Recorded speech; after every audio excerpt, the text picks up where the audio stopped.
Hey, welcome to another session of Theorycraft. Today we got three topics I want to cover, and again, of course, I have this live, so people on stream are joining me here.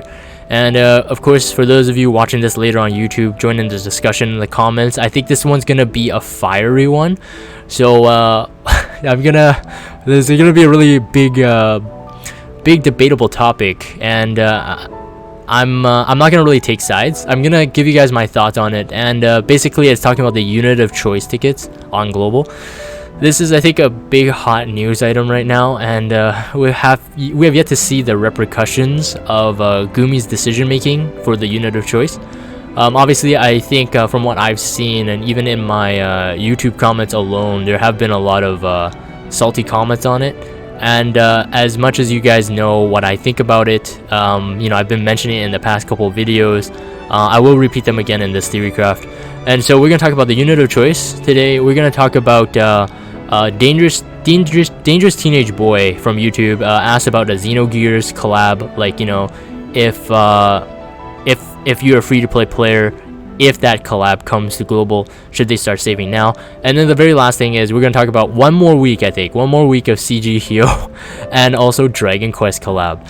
So yes, let's talk about the unit of choice ticket thing first. So for those of you who actually play global up to this point, you know that in your King Mog currency, you can trade for one unit of choice ticket.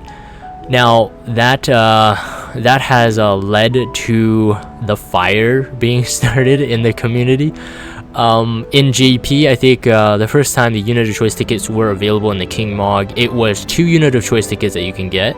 One for 1,000 King Mog currency, so that's like really simple, like pretty much one run you can get it. And then the other one was for 100,000, and Global has given us 1 unit of choice ticket for 150,000 King Mog currency. And currently we are on the FF11 banner with the Shantoto and Shadow Lord, which you might not get that much bonus if you're not pulling for the unit. So it's making it a bit tougher for some free-to-play players, especially, or you just have to spend a lot of energy grinding it to get it. Nero says, "Hello, future me. Don't forget the shopping list." You got it, man. You just got that shout out. Morchik says, "I want the 1K price unit of choice ticket with a crying face." Although 1 second here. So I mean, as we're doing this Theorycraft, I can actually show you guys, so you guys would know what this looks like. Now, obviously, if you guys don't play JP or even don't follow up on JP, you might not see the significance of this, as in you might not see why people are so angry at it. Again, my standpoint, I want to say this right off the bat, is that I myself, I've always thought, okay, global is a different game from JP. I've always got global's back in that sense. It's like, hey guys, cool your jets, they're different. And what I was most upset about was that Global came out saying they're coming up with a different choice system from JP, but then ended up being the exact same choice system as JP, but a nerfed version. So it's just, to me, from a game development perspective, I'm just thinking, okay, well that's just a bit lazy. But then if you took the code for verbatim, you took JP's code 1 for 1, why not just give us the same benefits, right? So that's my only complaint about it. Now, obviously, I'm not complaining about unit of choice. I'm not complaining about a free unit once in a while. But they're definitely definitely giving us a lot to complain about, and I think this is where the fire is coming from. I did get my unit of choice here, so we also do know that the unit of choice is 10 tickets now, same as JP. Everything else is the same as JP, except that you can only choose the units that are released, have their 7-star released. Now, I've been told that this is the same as JP. So you can see this is the roster at the moment. But Global does have this new, this new kind of rule, is that they won't even release the current banner units. So again, right now, Livishan Toto and Shadow Lord, they won't have them in the pool until their banner is completely gone. So 2 weeks later. Now, JP is different in the sense that if their banner is available, you can unit of choice them. Now, this could be a really long debate on why they even did this. So I'm not gonna get into it, honestly. because it's just speculation at that point. But what we do see here, these are the facts, right? These are the facts. Now, for those of you who might be saying that, hey man, I just want my Ayaka right now, I just want my Trans-Terror right now, you know, it's kind of pointless unit of choicing them right now anyway. Just wait for their 7-star release and they'll be available, and I think, you know, that's you're good to go there. Obviously, if you don't have like a, let's say like an Ayaka, you don't have a top tier healer right now, again, what I would say is, you know, wait for their 7-star version release and then just unit of choice them from there. But yeah, so I'm gonna catch up on the chat a bit here, because there probably is a lot of talk here. Let's see here. I'm 1 run away from 100%, 150k unit of choice. Don't think that's unreasonable. Yes, it's okay. So it's not unreasonable if you had nothing to compare to, I think. But if you compare JP, obviously people will have something to complain about, I think. Pretty hard to get 150 Beauty Crystal with little or no bonus units. Yes. I've been lucky because on my friends list I've had people. So like here, dude, Seth King, man, if you hear your name here, Seth King, Bad Finest, these guys have had their 7-star bonus units up for me, and obviously for everyone on their friends list. But this has been really helpful, so thank you guys. So I got my unit of choice, I think in day 3, so Friday, Saturday, yeah, day 3, so yesterday. Yeah. Logan says, I feel unit of choice is something we should be patient with. I totally agree.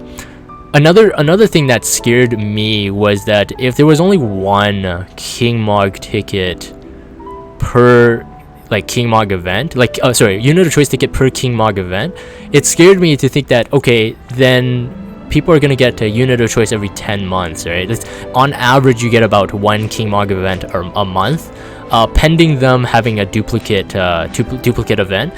But then we also see this. So there's a bundle right now. I don't know if they mean to do this, kind of like tease us, but this was found, I think, by a lot of people on Reddit and whatnot. But Kyle from Discord posted this image for me to see, and this is really annoying to scroll, actually. There you go, this one. Units Galore bundle.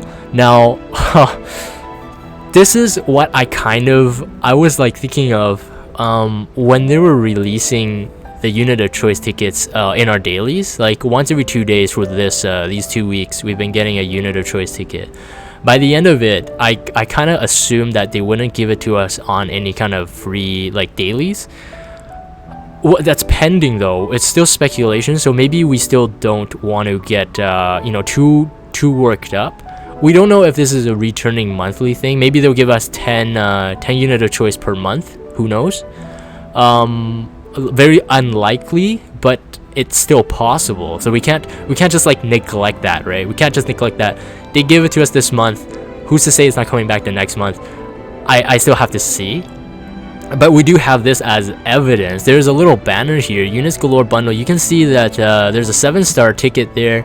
Unit of choice ticket there with a 10+1 ticket with some lapis. So based on the image itself, it seems that pay-to-play players will still have the benefit. Now, obviously, pay-to-play players will always have the benefit because they got EX reward tickets and stuff like that back for every single lapis purchase or bundle purchase. But it seems that if there's gonna be unit of choice in bundles now, man, I don't know what Gumi is doing. Honestly, this is super dangerous for them. Just because there's a ton of people that are gonna get really upset about this. They get really upset. Yeah. Hold on, I'm gonna catch up a bit on the chat here. Sublime Dana says, I mean, we are getting the short end of the stick just because we are a translated version of a JP game. But you know what? We are getting the translated version of a JP game, but Gumi has more control. Technically they can make better decisions, and even at the most, like minimally, they can just give us what JP has, like I said, but they chose not to. So it's just, I'm like, I don't know, man, is this a good idea, guys? Yeah. Let's see here, Tolly no, hey, welcome to stream. What if the 5+1 ticket actually gives you a choice ticket? Kappa. Yeah, I know people are just making jokes. It has been sort of, it has been notably stated that Gumi is less generous than JP, and I will say that as a fact. Just everything collected, like from step ups, where JP has step up banners with increased drop rates, so 1.5 2 times, and then you get a 5 times rate at the end, or guaranteed. Gumi has withheld that from us. Now again, like I said, 2 different games. I'm gonna treat them and rate them both differently, but one can't stop themselves from comparing the two. I have been playing JP for like way less time than Global, and I did some calculation on just the 5-star base units that I got on both sides, and JP's catching up, and I do spend a significant more time and resources on Global, and I still don't have as much, which is, it tells you something. JP also has like monthly free rainbows pretty much. Once every King Mog event, you can pretty much get a guaranteed rainbow. It is a ticket, but it's a random. It's like an EX ticket, but it's free. So there's a lot of stuff. I don't know. Okay, so people are talking about the King Mog currency. That should be the price of the unit of choice ticket. You know what? Like, even if they kept it at 100,000 and don't give us the 1,000 King Mog currency ticket, they keep it at 100,000. I'm pretty sure that's like the middle ground. But jacking it up to 150,000 is pretty unreasonable, especially there's one. But it does depend on the banner. We are experiencing some more difficulty because of the banner currently. I think later on with like Oron and Jekt, which is a King Mog event, you'll have way more people polling for those. So I mean, you're gonna get a bit better results, but still 150,000 comparably is still not a good idea in my opinion. Yeah, so Foxy says, yeah, the rates on this banner has been bad. He spent 20 tickets and got 2 bonus units. And if I remember correctly, your 2 bonus units were Kupipi and Joachim. Not even oh wait, did you get a, I think you got a 5-star, right? I think. Let's see here. Zan says, one pro of Global is that you get plan ahead because you have more knowledge of what units are coming. Yeah, I agree with that, Zan. I agree with that, but that is a pro on Global side. We can plan ahead because we can see what's coming from JP, minus the exclusive that Global gives, and also, but that's a separate category though, right, from the unit of choice ticket. So none of this really gives you an excuse for what they're doing with the unit of choice tickets, in my opinion. Like, you can say all the good stuff about Global. Like, I love tons of stuff on Global. I love the Global exclusive units. I love some of the Global buffs they do because they got hindsight, right? So they can really get some of the units. So like, for example, Shantoto, Shadow Lord, Kane, and Rydia, they needed a bump in power. Global has the power of hindsight to be able to do that. Give them the buff like that, like a snap of a finger, and then, you know, we're good to go. So Global does have a lot of benefits, no doubt. But again, none of that really excuses them for what they do for the unit of choice tickets, in my opinion, though. Yeah, Dual J Rod says 150k UoC is insanely hard for a newer player to get. Yes, it is. And then now with the bundle, it makes it, I was predicting this. Like, if they did something like this, I was saying that they're gonna really bridge that gap. I mean, at the end, this is a business. I understand selling stuff like this, but it's almost like a blatant slap in the face for free-to-play players that have, you know, or even let's say Dolphins, right? Like Dolphins spending a little bit to support the game, but they're spending what they can or what they find is reasonable, but then they get something like this. We don't know the price of this right now, so there's a lot of speculation, but I think a lot of people were joking. It's not gonna be like $10, right? This is probably gonna be like $50 or something. I have no idea, but it probably will be. Oh, Morshik says the second ticket was 150,000 on JP. It was? Okay, so the third ticket is 300,000. Okay, second ticket is 150,000. Okay, so they only went with the second price one. Second ticket price.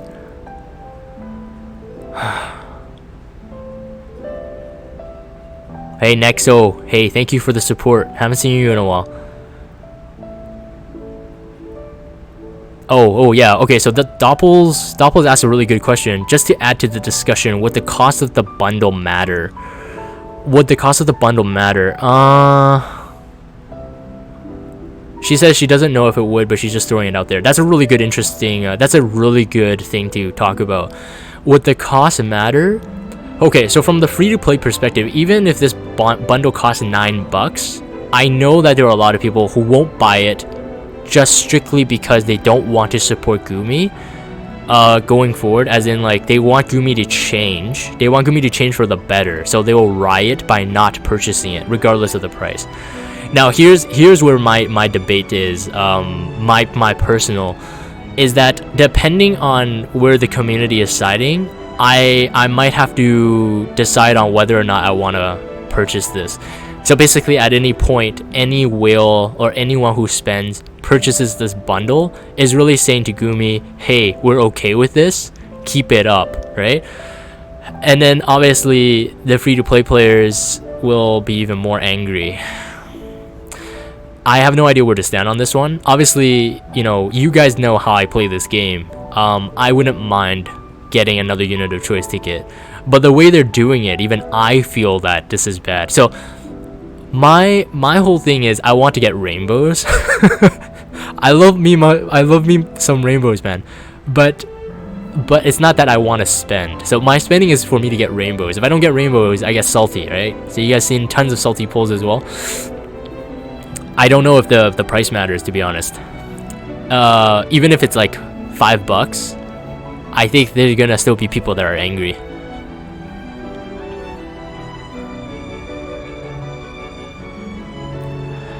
J Firaga says global UoC seems like a joke. Do you think they will change the way of getting more UoC? I don't know.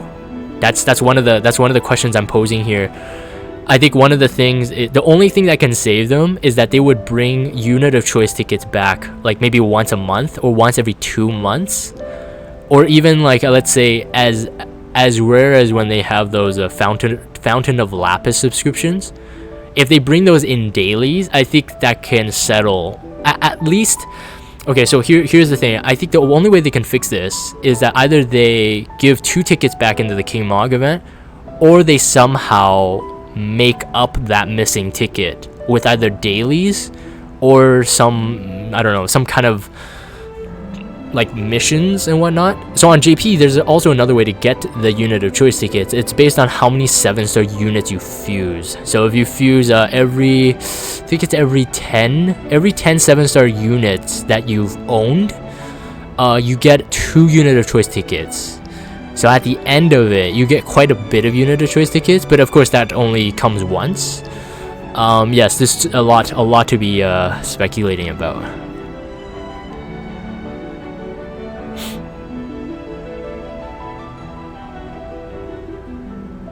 Doppels, let's see here. Doppels says, also an additional thought on a different matter. Other King Mog events are subject to change, right? Just because this one has one ticket at 150,000 doesn't mean the next one won't have a second cheaper ticket as well. True. Yes. If they implement a second ticket though, I believe that it will be to fix their current mistake. Because again, like I said, this wasn't in JP. They didn't go with one ticket costing half the event. Like this. So this was a blatant decision. So whether they change that or not, that would be a whole different thing, though. Yeah. Let's see here. I think that's all I wanted to bring out for the unit of choice topic here. Obviously, if the comments still flood in, I will still answer, and then we'll talk about it still. But let's move on to the next topic so we can save ourselves some time here. Next one here. Shout out to Dangerous Teenage Boy. Hey, dude. Thank you for supporting the channel. He always comments. And here's his question. All right. So he says, well, not exactly a question, but he wants to put this into Theorycraft. Since the Xenogears collab will bring the top damage dealers in the game, and there will be a step up, when do I start saving for them from a free-to-play point of view? So that's his question for Theorycraft. Alright, so off the bat, there's again a lot of speculation. Whether Xenogears will come on global or not, that's a whole other topic, but let's assume it would.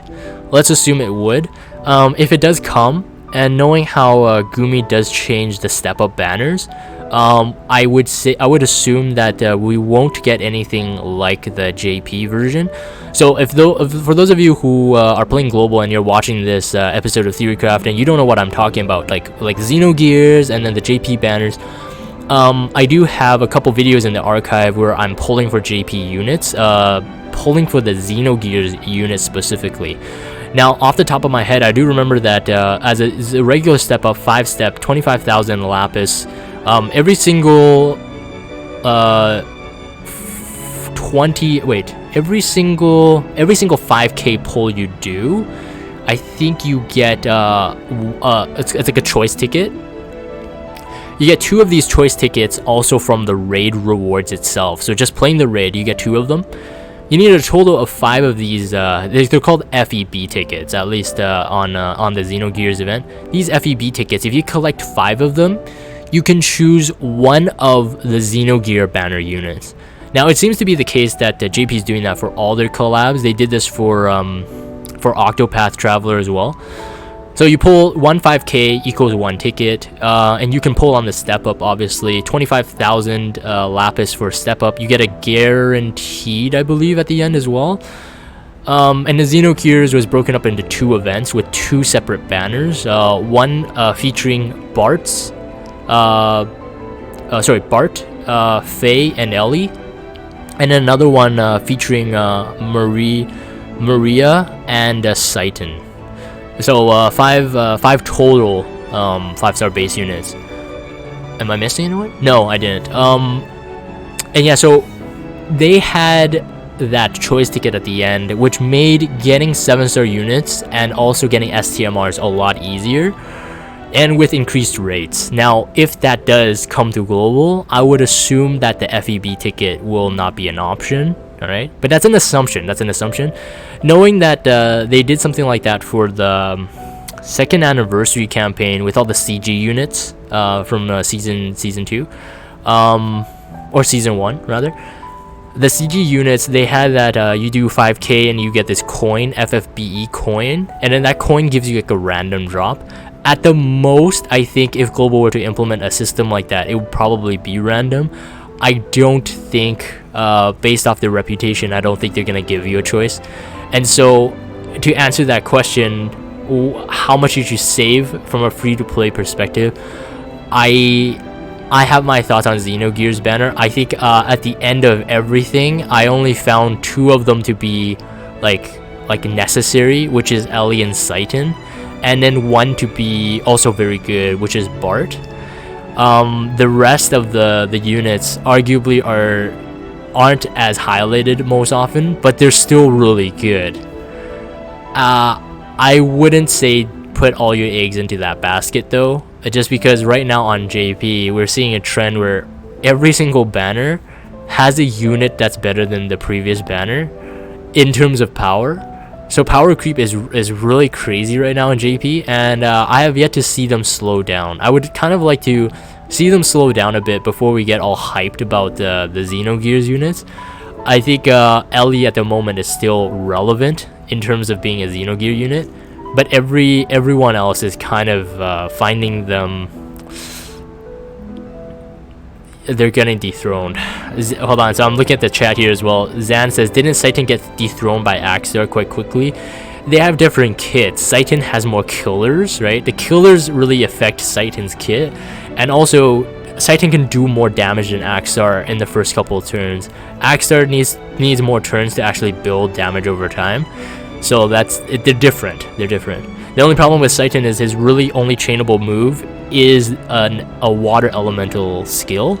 But otherwise, if you're fighting machines or humans, Saiton is still the way to go because he has just way more killers.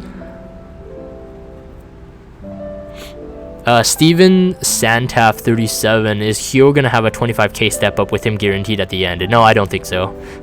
I don't think so. Hyoh, I think, is gonna get 11k. That's it, with a 5 times rate at the end. Not guaranteed.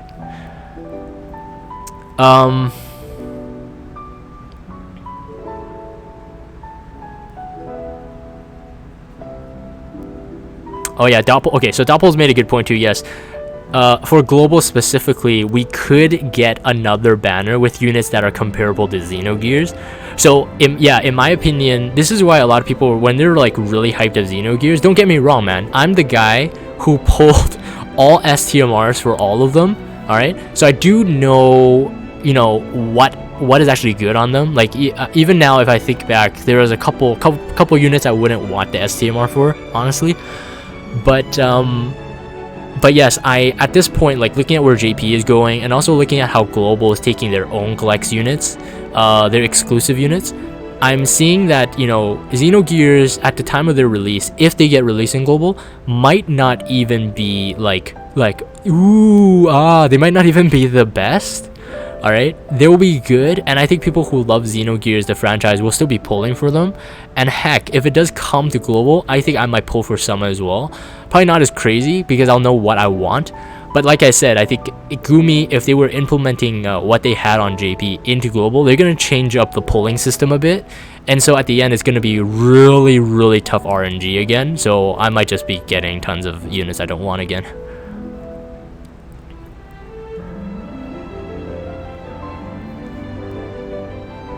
Tolly says we could get Elza and Vargas 7-star out of nowhere like recent units. It's true. Sublime Data laughing at sound effects. I think he's laughing at when I said woo. Oh.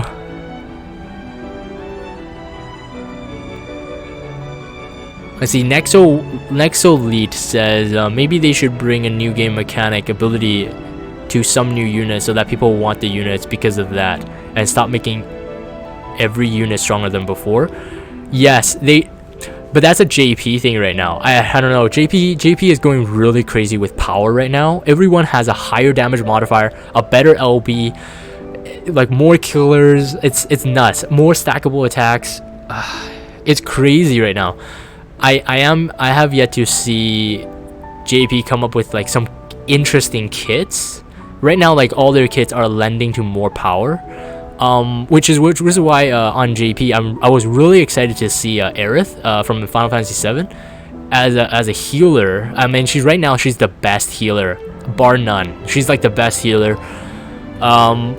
Like seeing her released, really gives me, you know, I want to see more of that on JP. I want to see better tanks, more interesting healers, etc., and less DPS for once. Oh no, Sublime Data, you got a point. Like, who doesn't like power? Yes, healing is power also. Yeah.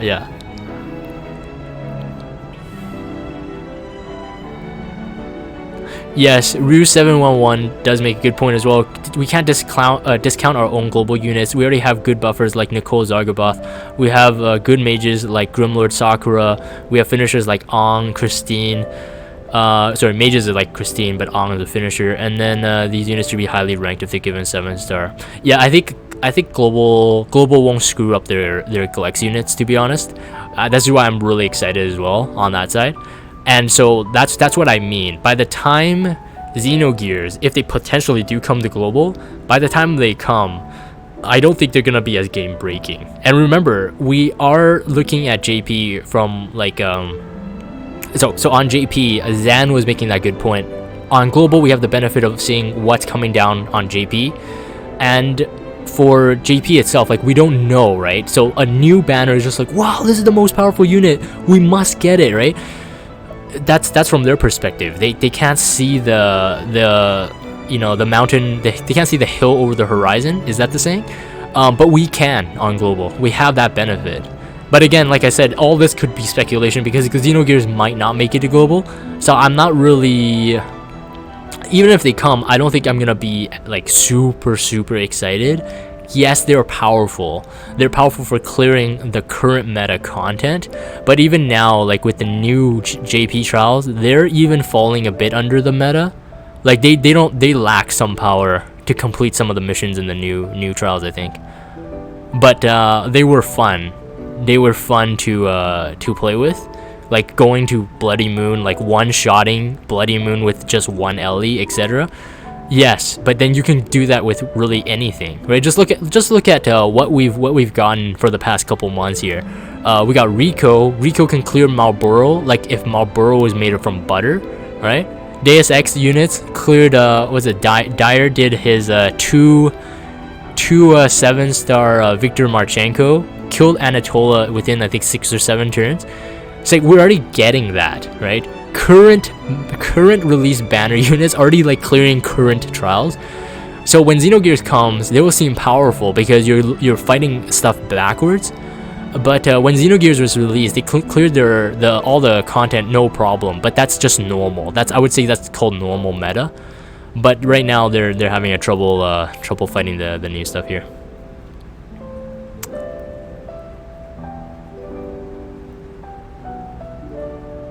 All right, let's move on. Very last thing, and the topic I want to talk about CG, Hyoh, and Dragon Quest. So I will release this Theorycraft episode today before the news drops, right? Because a lot of people are talking about this. There was some leaked information, I think from Taiwan's FFBE Facebook page, I think. They already released that Dragon Quest is coming this week. So even before Gumi giving us this news, like officially in game, we already know that Dragon Quest should be coming, unless that's a fan-made banner, but it would be a really convincing one. So apparently they are doing 2 collab raids back to back, which is kind of interesting. It's something that I didn't predict. I really thought CG Hyoh or Hyoh will be coming this week as the new event, but it seems that Dragon Quest will be coming, which is good for players who want to keep saving up more tickets, saving up more lapis for Hyoh's release.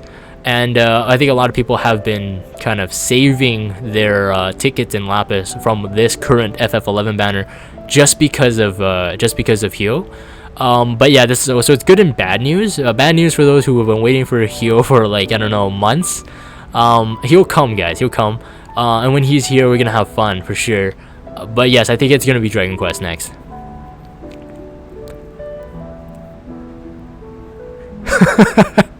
Johnny Lowe says, can't wait to get everything wrong before the news. Yep.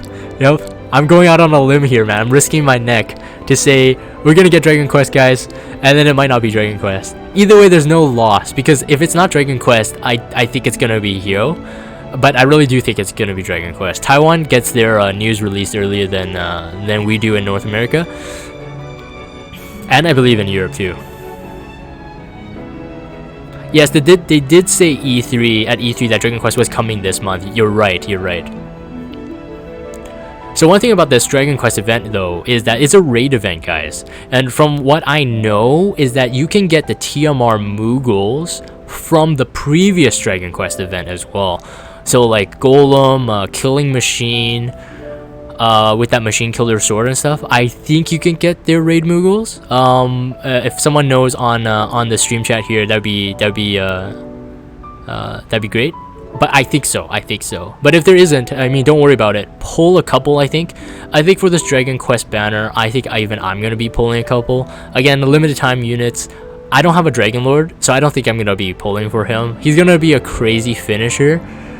Because apparently he has a CD skill, a cooldown skill that adds more modifiers on top of his already broken Kafrizzle for Global. Since Global got a crazy enhancement on that, plus enhancements, and apparently he might be one of the best finishers, magical finishers for a really long time.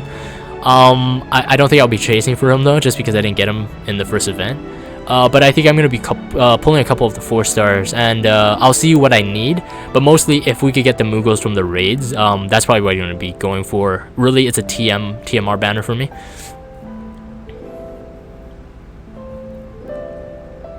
Oh, yeah, that's true too. Doppels. Wait, do we have any information on the new 7-star batch? Or are you just talking about the release?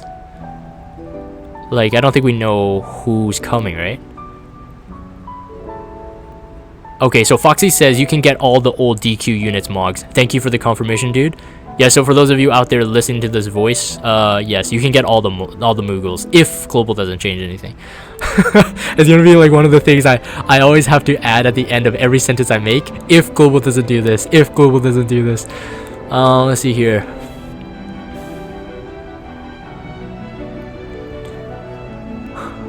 What about Slime? What do you mean? You can get his.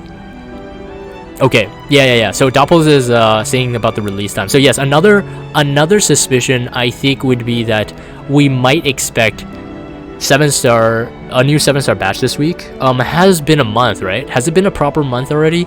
I think so. Hold on, let me pull up my calendar here. I think it has. I mean, we expect this once a month, right? 7-star batch. We are on the first week of September here, and so I would expect this week we'll have Dragon Quest and most likely 7-star Awakening batch 2. Now, who's on that actual banner? Well, who's on the actual release is really skeptical for me. I'm not quite sure if they're just splitting up JP batch 1 into 1 and 2 for global, or are they like, you know, mixing and matching new units. One thing I would say is I think in the timeline, because as they're releasing these 7-star batches, we're gonna get less and less generation 1 7-star units, which is what I call any unit that doesn't come with a 7-star banner. Generation 1 7-star units will most likely have 1 global exclusive unit per release. That's a speculation on my part though, so if I get that wrong, you know, completely just ignore me. But I think so. Who's on the who would be next? I think in chronology would be Fravia, and then Roberta, and then Zargovoth, if I haven't missed anyone. 7-star Eileen, please, says Nero. Let's see here. Sublime Data laughing. Jagan getting sarcastic. I'm pretty sarcastic sometimes, but I try not to be overly sarcastic. Duper Pate says, hope Fravia is on it. Okay, so if Fravia is on it, here's the thing. If Fravia is on it, she's gonna be strong, but she won't be as strong as people want her to be. That's all I have to say. If she's released later, I think she'll be stronger. But who the heck cares? In a couple months, honestly, the 7-star meta with the 7-star banners coming, I think most of our Glex units will not see the light of day. They'll be really fun when they're released, but I think they're gonna be pushed really quickly. I can already see Olive's potential. Yes, if you have a machine that you want to fight and you need a finisher, Olive will always probably be the best for that. But other than that, the survivability or the longevity of Olive as a really good unit will start to decline from here on out. 7-star Barbaritzia. Oh man, I really want a Barb. I don't have her yet. Really excited to see what you guys get. I won't be able to jump on the bandwagon for that one. I won't be on the hype train. Yeah, wait with Fry. Nexo says that. Yeah, people really want Fravia to be like really good as Hyoh, as some people have said. I don't think so. I don't think that would be the case in my opinion.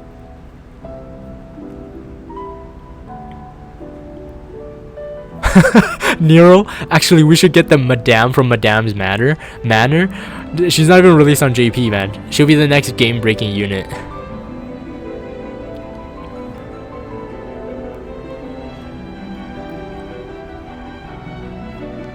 Yeah, Chisaru says Fry will be a weaker dual-wield version of Kurosame. I call that. Alright, man, that's noted right now on a video. So what you said here is immortalized. I don't know what she'll be. She has double hand passive, like a hybrid double hand passive in her kit right now. And if they make her a dual wielder, it's just really weird. She was never meant to be a dual wielder, to be honest.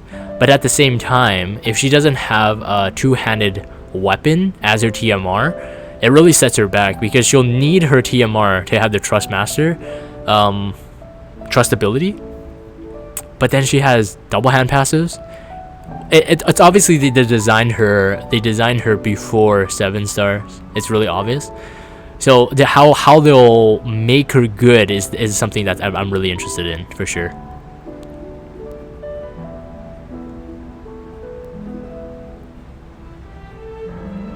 Hey Blue, man, thank you for coming, man. I'll see you later.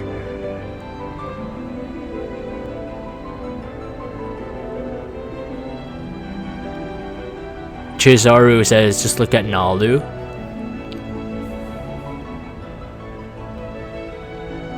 Hopper STMR is DKC STMR, but with magic. Oh, that's kind of interesting.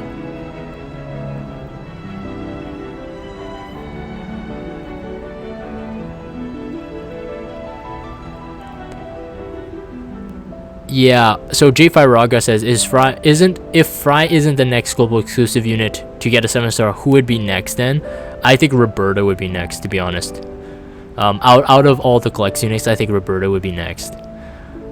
We did get their enhancements in order as well, if you really think about it. We got all of the enhancements first, and then we got Fravia's, and then we got Roberta's, and then we got Zargaboth.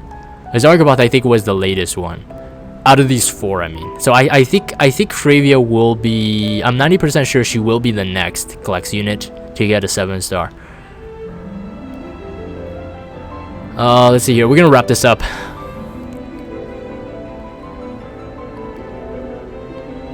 Yeah, Chizaru, I do agree. Poorly executed true double hand unit, but a poorly executed dual wield unit. She's kind of stuck in between, I do agree.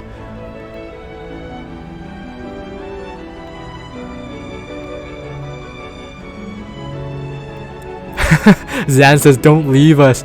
No, I gotta wrap up the video, man. And J5 Raga says, hi, YouTube. No, man, I already mentioned your name a couple times, so people do know it. Wait, Trixie says, hold on, Trickster says, Dragon, yeah, I don't see Fry being that great because Gumi has to get money for Hyoh, TDH hybrid one-handed units, doesn't work well. Yep, I agree. That they won't make, like, Fry better than Hyoh. Maybe in different niches, Fry will be better than Hyoh. I mean, look at Fry can imperil 75% ice with her enhancements. Hyoh can't do anything near that. So there is still going to be a place for Fry. It's just that if people expect her to be like a backloaded chainer, I don't know, with dual, like double cast ability like Hyoh and TDH chainers, I don't know. I really don't think so. But who knows? They gave Sephiroth, you know, double cast, double Sephiroth and JP after enhancements.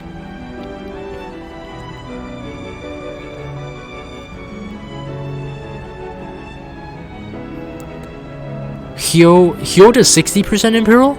I swear Hyoh did a 50% Imperial. 60% is really good. Doppels? We doppeled each other, yes. Okay, so yes, coming down the line, I think we could talk about this in the next Theorycraft as well. But Halloween will be coming up soon. Halloween, Christmas, Chinese New Year. I think these 3 are the biggest ones that they usually usually spends time on. So we're gonna get a couple good, cool months ahead. A lot to see. If the Halloween units get their 7-star, which is super hype, man. Like Demon Rain, Grimlord Sakura, and then the Christmas units like Christine, White Knight Noel, like those guys get a buff and a 7-star awakening. Ooh, it's gonna be Ham City, man. It's gonna be Ham City. So much meat. Okay, we're gonna end this one here. So this has been our 3rd episode of Theorycraft. Or is it 4th? I already lost track. Never mind. I'm not gonna keep count of the numbers. This has been another session of Theorycraft. Thank you guys live for joining the discussion. For those of you watching on YouTube, obviously, you know, a lot of information might be new to you, but I think what's going to be talked about the most would be probably the unit of choice tickets. Until we could get more answers from Gumi, this is going to be like talked about non-stop. So I already expect some flack. Thank you guys for supporting my content, and hopefully you guys, you know, will still be able to enjoy the game. There's still a lot of good stuff coming, guys. Let's just not get too focused on the unit of choice tickets and pull our hair out. It's not worth it. Not worth it. Anyways, if you guys have Discord, check out the Discord server. Follow me on Twitter and subscribe to YouTube if you haven't. As always, thank you guys for watching, and I'll see you guys on the next Theorycraft.